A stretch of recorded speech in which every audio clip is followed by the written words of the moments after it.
Bonjour à toutes et à tous et bienvenue dans ce nouvel épisode de WWE News. J'espère que vous allez tous très bien. On va revenir comme à chaque fois sur les 4 news les plus importantes de la semaine et surtout sur le sujet d'actualité. Je pense que vous en avez forcément entendu parler.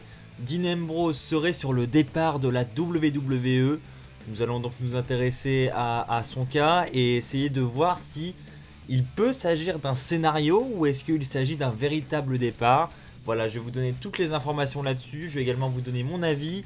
On va revenir sur le match entre Becky Lynch et Ronda Rousey à WrestleMania 35 et aussi sur une autre superstar qui est sur le départ. Pour commencer, nous allons donc parler de Dean Ambrose. Vous l'aurez compris, Dean Ambrose aurait demandé à être relâché. Enfin, du moins, il ne voudrait pas re-signer un nouveau contrat. On rappelle que son contrat expirera au mois d'avril, je crois que c'est début avril. Donc juste après WrestleMania et donc la WWE aurait mis un montant à 7 chiffres sur la table pour un nouveau contrat, un contrat de 5 ans. Donc ils auraient proposé, vous l'aurez compris, un contrat de au moins 1 million de dollars par an pour Dean Ambrose s'il reste encore 5 ans à la fédération. Et Dean Ambrose aurait tout simplement décliné ce contrat. Il aurait d'ailleurs donné en explication qu'il n'était vraiment pas content de son utilisation, du booking qu'il recevait. Il juge qu'il mérite mieux que ça et donc aurait décidé de quitter la fédération et donc de refuser cette grosse somme d'argent. Et donc je suppose aussi par la même occasion qu'il a dans l'idée d'aller dans le circuit indépendant pour aller vers de nouvelles fédérations et espérer avoir un meilleur booking. Et si c'est le cas, je pense qu'on n'a pas de souci à se faire pour lui. Les fédérations vont très certainement se battre pour l'avoir puisque maintenant son nom est fait quoi. Et c'est une top star du roster principal, c'est une top star de la plus grande fédération au monde. Donc forcément, quand une fédération indépendante a un gros nom comme celui-là dans son roster, elle est plutôt contente, ça ramène des fans. Donc voilà, il y a un gros coup à jouer de la part des fédérations indépendantes. Maintenant, est-ce que tout cela est vrai? Et c'est là qu'il y a une grosse question qui se pose. Et voilà, les fans sont vraiment dans le questionnement. Et on peut l'être, franchement, on peut vraiment l'être. Alors il y a plusieurs choses qui nous font penser à un possible scénario. Je vais vous donner un petit peu mes explications, parce que clairement, on n'a pas réellement d'informations officielles et d'informations fiables à ce sujet-là. Il y a un peu des rumeurs un peu partout sur internet, mais ça reste des rumeurs et voilà.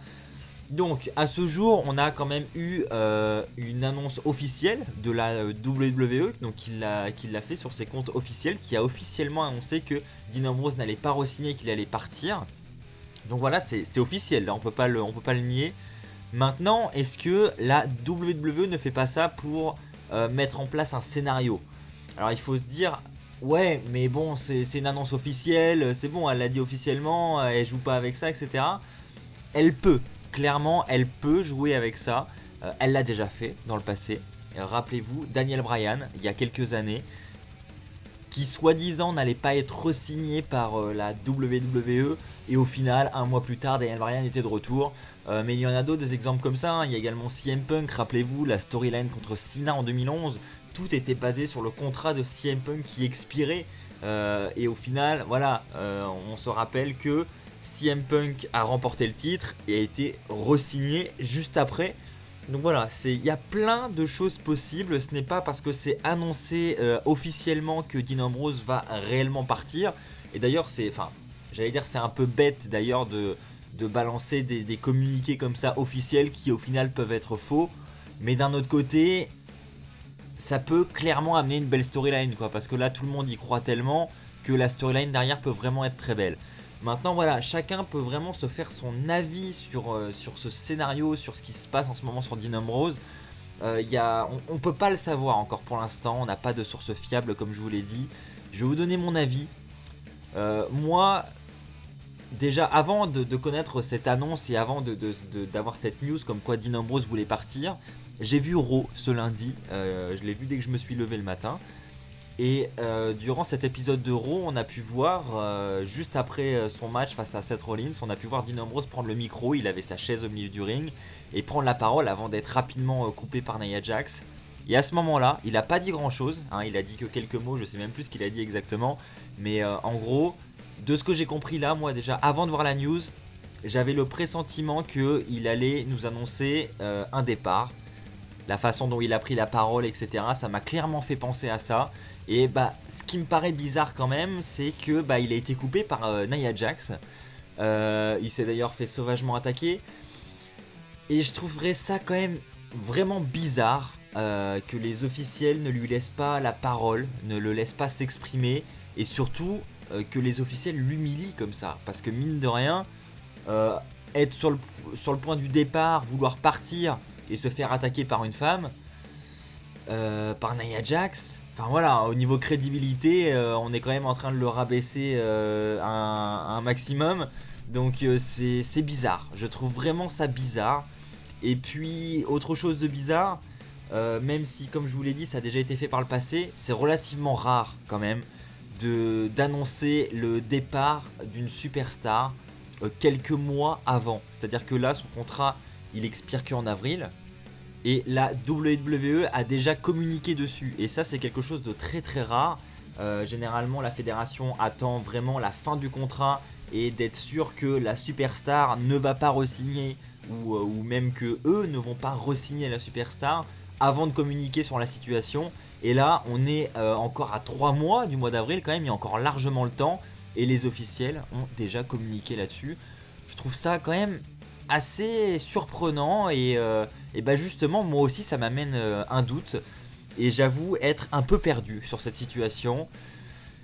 Mais aujourd'hui avec du recul etc, avec ce qui s'est passé à Raw et puis toutes ces rumeurs qu'on commence à voir, personnellement je vois plus le scénario arriver que le gros départ. Voilà, sur tout ce qui s'est passé à Raw, je trouve ça quand même hyper bizarre. Donc voilà, pour moi c'est un scénario. Dean Ambrose ne va pas réellement quitter la fédération.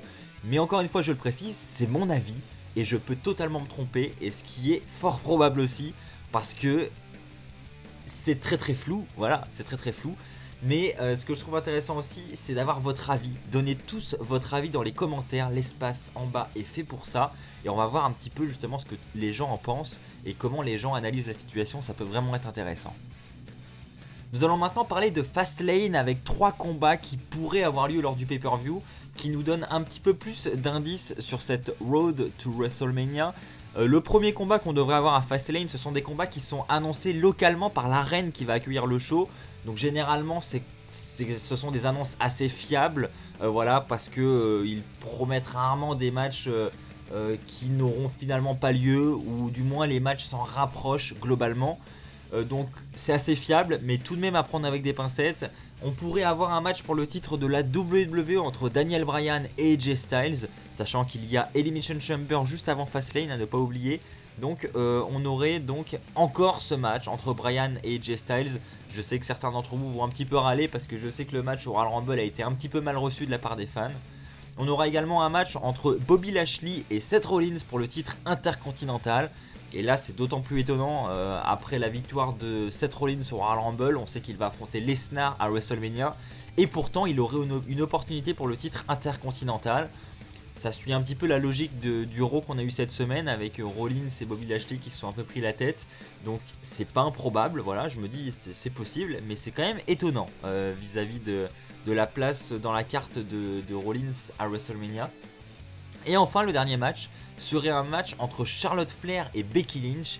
Et là ça m'étonnerait vraiment pas du tout. D'ailleurs ça m'étonnerait pas qu'on ait ce match à Elimination Chamber, même avant Fastlane, à voir. Et ça va me faire une parfaite transition pour la news suivante justement, où nous allons parler du match féminin qui devrait faire le main event de WrestleMania 35 entre Becky Lynch et Ronda Rousey. Donc Becky Lynch a remporté le Royal Rumble, elle a donc choisi d'affronter Ronda Rousey. On aura donc ce match pour le titre féminin de Raw à WrestleMania. Et bah Charlotte, elle, on va pas se mentir, hein, il y a des rumeurs depuis quelques semaines déjà. Elle tourne un petit peu aussi autour du titre et autour de ces deux femmes.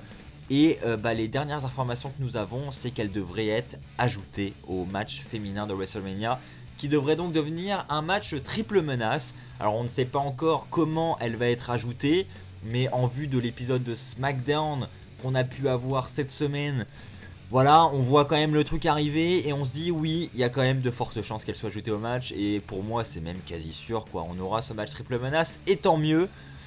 C'est d'ailleurs Dave Meltzer qui nous rapporte cette information là. Donc c'est généralement des sources assez fiables. Donc voilà en ce qui concerne Charlotte Flair. Et une plutôt bonne nouvelle, n'hésitez pas à dire dans les commentaires si vous êtes d'accord avec moi. Et nous allons terminer cet épisode de WWE News avec un nouveau départ à la fédération. Oui, ça commence à faire beaucoup. Et là, c'est une superstar qui aurait demandé aux officiels à être relâchée pour repartir sur le circuit indépendant. Il s'agit de Hideo Itami, donc on a pu voir au Royal Rumble dans le kick-off. Il participait au Fatal 4-Way pour le titre Cruiserweight, match remporté par Buddy Murphy. Et Hideo Itami à la suite de cela aurait demandé à être relâché. Donc pareil, peut-être qu'il n'est pas satisfait de son utilisation. Nous n'avons pas les détails sur son départ. Mais en tout cas, eh bien, il y a de fortes chances que l'on ne revoie plus Hideo Itami à la WWE. Du moins pour ces prochaines années. Peut-être qu'il n'écarte pas un futur retour un peu plus tard.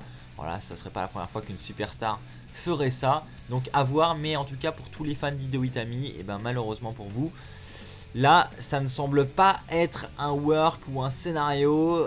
Il y a de fortes chances qu'il quitte la fédération.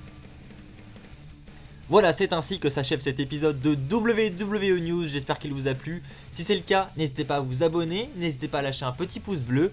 N'hésitez pas également à activer la petite clochette pour ne pas rater les prochaines vidéos qui sortiront sur la chaîne. On se retrouve très très vite. D'ici là, portez-vous bien. Et comme d'habitude, n'oubliez pas, soyez toujours très très fiers d'être fan de catch. Allez, bye tout le monde!